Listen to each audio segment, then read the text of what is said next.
Yo Samagon! Seperti biasa, bagaimana kabar kalian di minggu ini? Semoga semuanya baik-baik saja ya. Penantian akhirnya datang juga setelah Luffy dan kawan-kawannya berhasil berlayar meninggalkan Pulau Elbaf. Masih ada beberapa misteri besar yang tertinggal, seperti mengapa Saturnus masih berada di pulau tersebut bersama dengan Kizaru dan juga yang lainnya. Bagaimanakah juga nasib Mother Flame dan juga Bang Rigor. Nah, di samping itu, apa juga yang akan dibahas setelah chapter 1123 berakhir? Apakah ini adalah momen yang benar-benar tepat bagi tentara revolusioner yang akan muncul beserta dengan beberapa pergerakan dari Yonko lainnya yang juga mengincar harta karun dari One Piece? Kita akan bahas ini bersama-sama, namun jangan lupa like dan share video ini dulu jika kalian suka dengan pembahasan Tamago. Jika sudah, terima kasih banyak dan bersiaplah nakama. Tarik jangkar dan mari kita berlayar.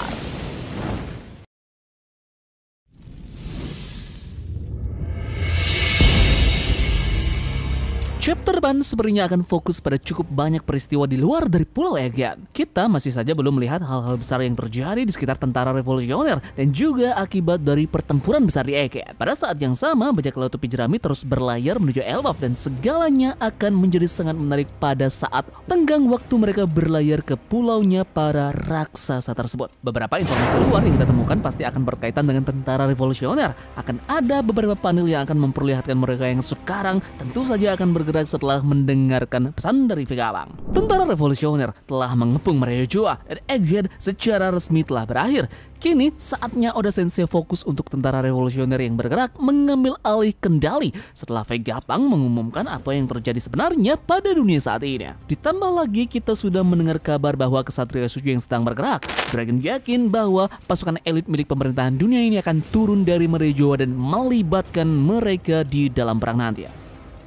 Bajak laut topi jerami telah resmi meninggalkan Egean. Mereka akan segera tiba di Elbaf. Perlu diingat bahwa perjalanan dari Egean ke Elbaf tidaklah lama. Vegapunk menyebutkan bahwa perjalanannya sendiri cukup singkat dan di saat yang sama kita juga melihat bajak laut prajurit raksasa tiba di Egean dalam waktu sehari. Ini artinya jarak antara Egean dan juga Elbaf tidak terlalu jauh, mungkin sekitar dalam 1 atau 2 hari perjalanan saja. Yup, disinilah cuplikan dari sedikit bayangan dari negeri Elbaf bisa saja kita dapatkan di renggang waktu kru bajak laut topi jerami akan berlayar ke pulau tersebut.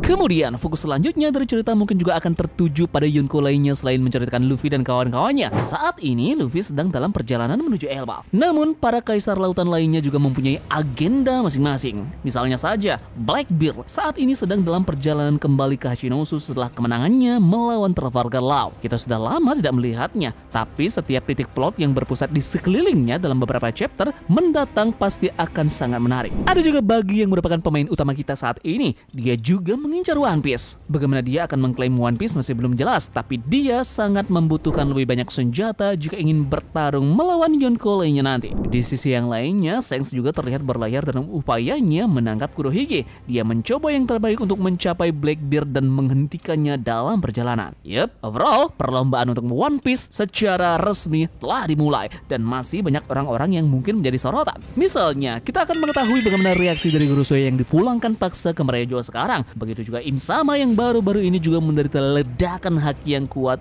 dari Joy Boy. Terlepas dari arah mana ceritanya, ada banyak pemain kunci yang akan mengambil bagian dalam Arul Elbaf, baik itu di dalam negeri sendiri maupun di lautan di luar. Yep, dan yang jadi pertanyaannya sekarang adalah biasanya selepas Luffy dan kawan-kawannya keluar dari pulau yang dimana mereka bertarung benar-benar sengit dengan seseorang, pasti ada kenaikan jumlah nilai buruan dari masing-masing kru karena sudah membuat kekacauan. Nah, biasanya sehabis arc pertarungan akan ada beberapa kenaikan bounty. Insiden Egghead adalah peristiwa besar yang diikuti oleh Luffy, mengingat bahwa ia dihadapkan dengan armada besar yang bahkan membuat Buster Call gagal untuk digunakan.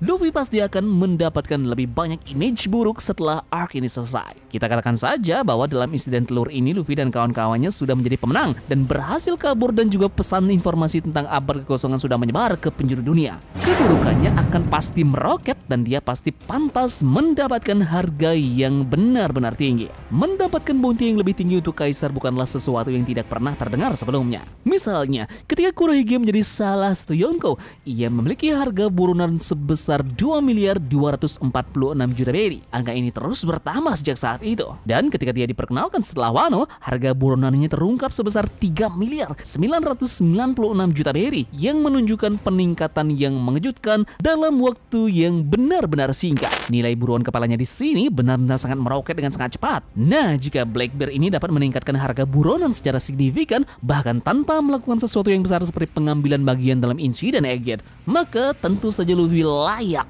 mendapatkan harga buronan yang lebih tinggi setelah berpotensi mengalahkan seorang laksamana angkatan laut dan juga membaduti anggota 5 Gorosei. Untuk saat ini Luffy memiliki harga buronan sebesar 3 miliar berry dan tidak mengherankan bila harga buronannya meroket tinggi hingga mendekati angka 4 miliar berry. Bounty meningkat perlahan setelah titik tertentu dan kita tidak bisa mengharapkan bounty Luffy berlipat ganda. Luffy berpotensi mendapatkan bounty di kisaran 3,6 hingga 4 miliar berry. Harus diingat bahwa Shanks merupakan Yonko dengan harga buronan tertinggi saat ini. Nah, saat Luffy bertemu dengan Shanks nanti, kemungkinan besar harga buronannya akan lebih rendah dari Shanks, seperti biasanya saat dia bertarung melawan musuh yang kuat.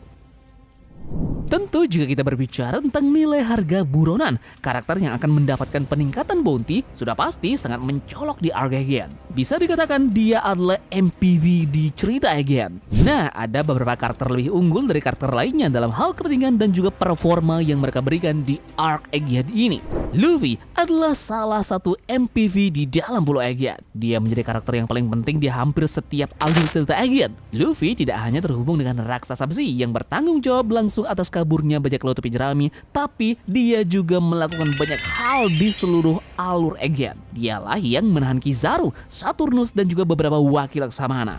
Bahkan ketika 5 Gorosei tiba di pulau itu, Luffy adalah orang yang melakukan sebagian besar pertarungan melawan mereka. Peran Luffy di Egghead mungkin tidak membuatnya terlibat dalam pertarungan besar yang membuatnya mengalahkan musuh, tapi dia terbukti menjadi pencegah angkatan laut, para tetua, dan banyak lagi, dan bahkan sampai melawan Chipper Ball. Yup, salah satu MPV terbesar di dalam arc Egghead ini tentu tidak lain adalah koki kita, Vince Box Sanji. Banyak dari sebagian kita tentu tidak menyangka Sanji akan bersinar begitu besar di arc ini. Untuk Pulau Egghead, Sanji memainkan peran yang sangat besar. Dia tak hanya menyelamatkan Nami dari 2 kali Serapim, tapi dia juga melakukan banyak sekali penyelamatan di seluruh lini. Sanji menyelamatkan Edison yang memungkinkan dia mengamankan jalan untuk melarikan diri dari bajak laut topi jerami. Dia juga melindungi Bonnie pada 2 kali kesempatan. Tanpa Sanji, Bonnie sudah pasti menuju ilahi. Lebih jauh lagi, Sanji bahkan bentrok dengan para Gorosei yang berhadapan tidak hanya dengan Saturn, tetapi juga Saints Nasujuro menjadi satu-satunya karakter yang melukainya dengan membuatnya batuk darah. Sanji juga membawa Vegapunk meskipun akhirnya Vegapunk mati itu karena Vegapunk mati karena kemauannya sendiri seperti yang terungkap di One Piece chapter 1123. Vegapunk memohon kepada Sanji untuk mengizinkannya mati untuk memicu pesan tersebut akan tersebar ke penjuru dunia, dan itulah akhirnya terjadi. Jadi jika bounty dari Sanji dalam beberapa hari ke depan ini akan naik, itu tidak akan mengejutkan kita karena dia begitu punya impact besar dalam alur di Pulau Egghead ini. Dan selain mereka berdua, tentu karakter yang paling terbaik yang ada di dalam arc Egghead ini tidak lain adalah Dr. Vegapunk yang memberikan pukulan telak ke pemerintahan dunia. Kita dapat menyaksikan berbagai kepribadiannya, pikiran jeniusnya, penemuannya, dan juga banyak hal lainnya dalam cerita ini. Dan yang terpenting, kebaikan hatinya adalah momen yang paling utama. Vegapunk mati di dalam arc ini yang meninggalkan York dan juga Lilith sebagai yang selamat. Tapi dia memberikan pukulan telak bagi pemerintahan dunia, dan pesannya ini, karakter ini benar-benar berpengaruh dalam pergeseran era dan akan mengubah sudut pandang dari orang di masa depan. Yup, jadi bagaimana pendapat kalian tentang lanjutan yang akan terjadi setelah Luffy dan kawan-kawannya sudah meninggalkan Pulau Egghead? Siapa yang cocok juga kalian jadikan MPV di dalam arc ini? Silahkan tulis pendapat kalian di kolom komentar ya, dan terima kasih dari kalian yang sudah mau ikut berlayar bersama-sama Tamukon hari ini. Ingat, besok direncanakan kita akan mendapatkan spoiler One Piece chapter 1124. Sekian dari Tamukon, dan turunkan jangkar, mari kita berlabuh.